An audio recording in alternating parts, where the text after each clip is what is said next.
wanna live in a world full of heroes, not sit here counting zeros in a cubicle downtown.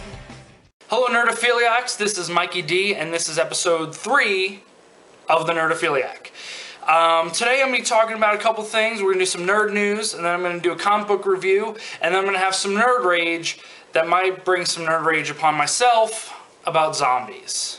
Sorry, in advance. Okay, so first in some nerd news, we have this character here from Spawn. Her name's Angela, and the thing is, she was created by a writer and artist named Neil Gaiman, and he worked under Todd McFarlane on the Spawn series. And the whole thing is, I guess when he left, working under Todd McFarlane, he went on, and there was a small contract dispute and copyright dispute about who owned the rights to Angela as a character. Well, after a little discussion, it didn't seem like it was that big of a deal. It didn't make any kind of big news.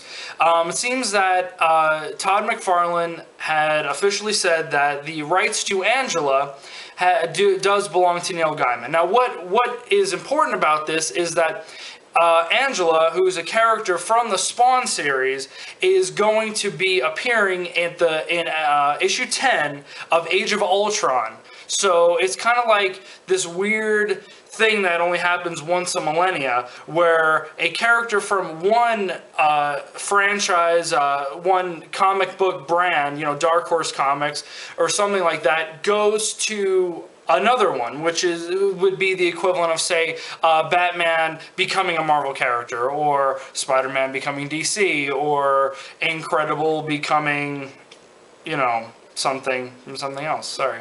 Anyway, so we have, that's what that is. And so we got a picture here. I'm going to put it up. Picture of Angela.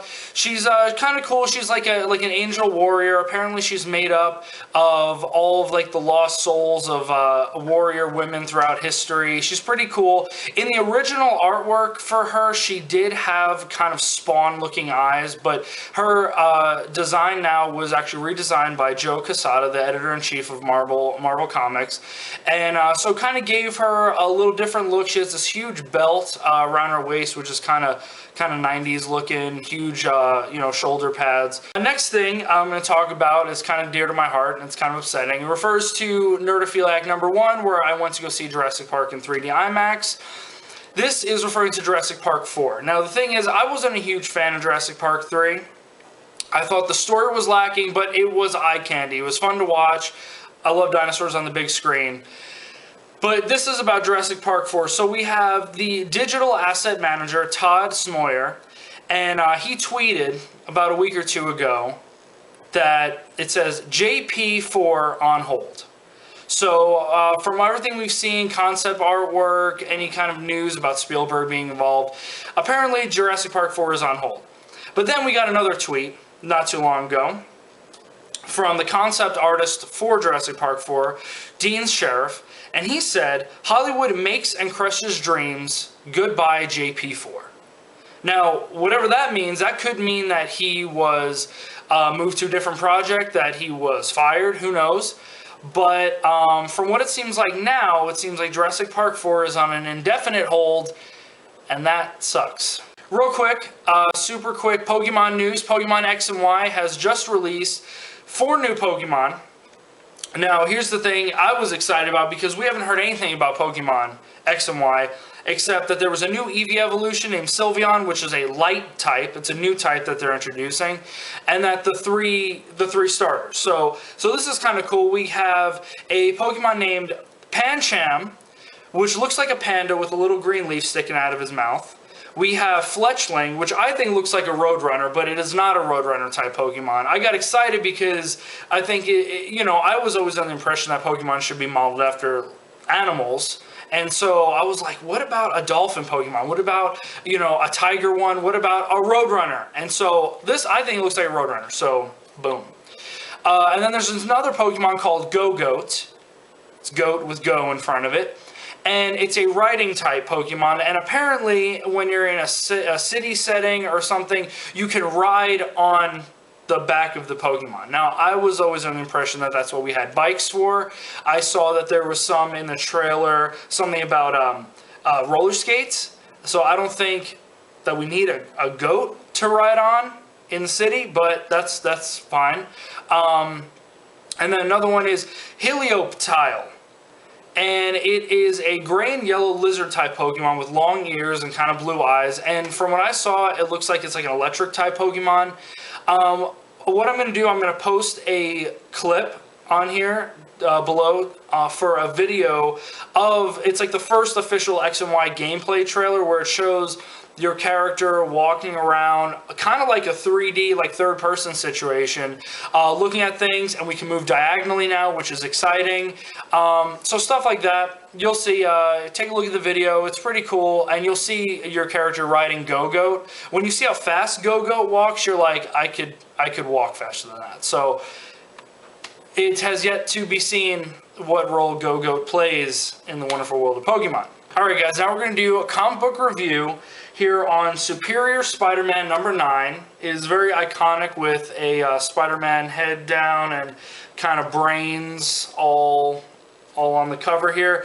So as some of you may know, if you're involved in any kind of Spider-Man comic book reading currently, that, you know, Peter Parker and Dr. Octopus have, the way I've described it, switched souls, if you will. All of Peter Parker's memories went into Dr. Octopus's dying body and vice versa.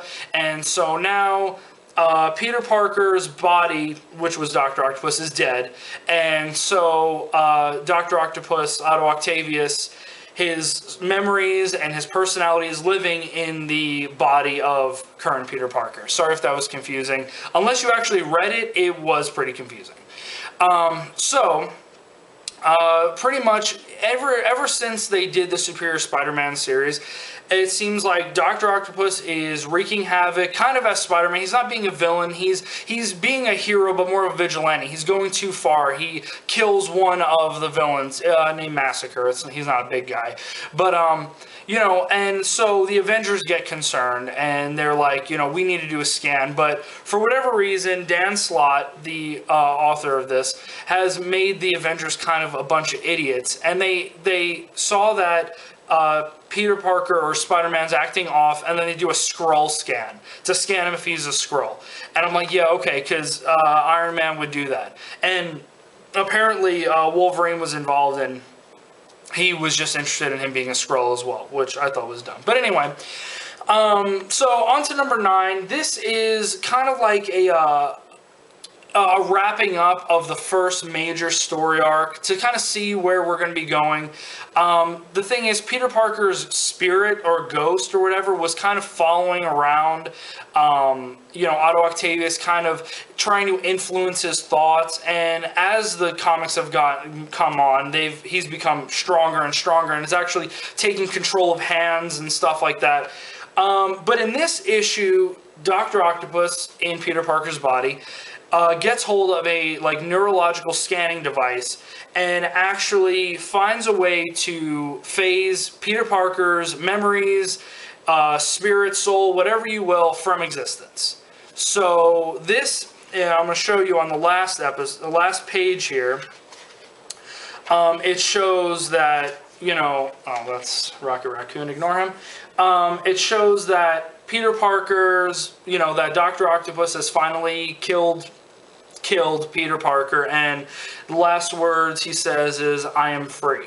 So what this means for the future of Superior Spider-Man, I don't know. I have some pretty good friends that are huge Spider-Man fans, and this was like the nail in the coffin for them. I know someone that actually canceled their subscription after this happened, which I'm not ready to do because I want to see how this goes. But as far as the comic book writing goes, I mean, you know, you have the same artist that's been going on Superior Spider-Man. At first, I wasn't a big fan of him, but I've grown to like him.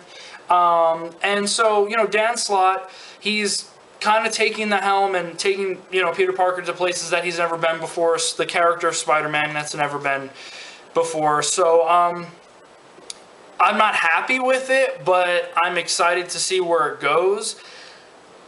We'll see. We'll see if he, you know, paints himself into a corner. I'm sure he has a plan. I don't know. All right, so, that being said, it is time for Nerd Rage. Now, I'm sorry, I apologize in advance to everyone out there that are fans of zombies, but I want to tell you, I have never jumped on the zombie bandwagon. I never have. I know that that vampires had their little time in the spotlight recently. Not so much because of actual Dracula vampires or anything like that, but because of Twilight, shall we say. That whole series about sparkly vampires and, you know, young, hot teen guys and all that stuff. And then, you know, after that came the Sookie Stackhouse, however you say her name, series, and that was popular. The True Blood series on HBO, whatever. I hear there's works for a movie of that. That sucks. But I'm not a fan of it because I think the original idea of vampires as blood-sucking, soul-sucking, lifeless, black-hearted creatures has gone away. And so what these new breed of vampires are not vampires. They're sexpires. They're horn dog, cold guys. They're not vampires. They're not what mythology has made them to be. I mean, so yeah, there's that. So on to zombies. I know that there's been a huge number of zombie franchises, movies, video games, TV shows. We got World War Z coming out with Brad Pitt. The Walking Dead series is just taking over television. I can't tell you how many times I come across, you know, people at work that have never read a comic book, never watched Star Wars, never been into any kind of science fiction, horror thing in their entire life, and are obsessed with Walking Dead. What's the logic in that? I don't know. Got Warm Bodies, which I kind of saw was like the zombie version of Twilight. 28 Days Later, 28 Weeks Later. These are older movies, but I feel like these kind of started the ball rolling in the whole zombie craze. We got, you know, Day of the Dead series of movies. You have the Dead Island video games, and now they have a Dead Island sequel. It's just, when is it going to end? I don't know. But I've never been a fan of zombies. I didn't think that there was anything to like about them. I was like, whatever. It's, you know, I like that there is like an actual, in some cultures, there is a real zombie mythology, but not how it's being portrayed. And I just like, to me, it just seems like it's people being excited about killing stuff. And like, it's finally okay to whip out a gun and like blow away like 20 people because they're zombies. And like, I think that's kind of what's going on. But either way, the bottom line here is, where are the werewolf movies? Where the hell are they? That's what I want to know. That's Nerd Rage today, is where are my werewolf movies? I'm a huge werewolf fan. I love them. There was a crap ton in the 80s. Really, really good ones. Well produced. Good, you know, not CGI, but good practical, you know, gore and everything. Where did they go? You know where they went? They went to Underworld. Underworld is garbage. I'm sorry. I hate those movies. All three of them. This is the thing. When you have the werewolves that are in a bodysuit and they can't move past their elbows, that's not a werewolf. I'm not scared of that. They look like cats anyway. Their face looks like cats. So that's it. Nerd Rage about how I can't stand zombies and I hate vampires and we need more damn werewolves. So if anybody out there in TV world is listening to this, let's make, and not Teen Wolf. Not Teen Wolf. Because Teen Wolf is, I like the Michael J. Fox movie. That's what I grew up with. Not this stupid, again, it's Twilight with freaking werewolves. We don't need a love story, okay? We don't. Yes, it's relatable, but it's not necessary for a good story. It's not. It's just not. Sorry, it's not. So, there we go. Not Teen Wolf. We need more werewolves on TV and in movies, and not the Wolfman remake. That movie was made, it was a classic film made for when it was. It doesn't need a remake. Remakes, that's for another day. That's a whole other Nerd Rage. So, thank you for tuning in. everyone out there in Nerdophiliac land. I'm going to post a link down here to the email address, nerdophiliac@gmail.com. If you guys got any questions, comments, things that you want to see me talk about, let me know. I thank you so much for watching, and I appreciate all the views I get. If you really love it, subscribe. Every other week I got a new episode coming out, something new to talk about. So thanks, guys.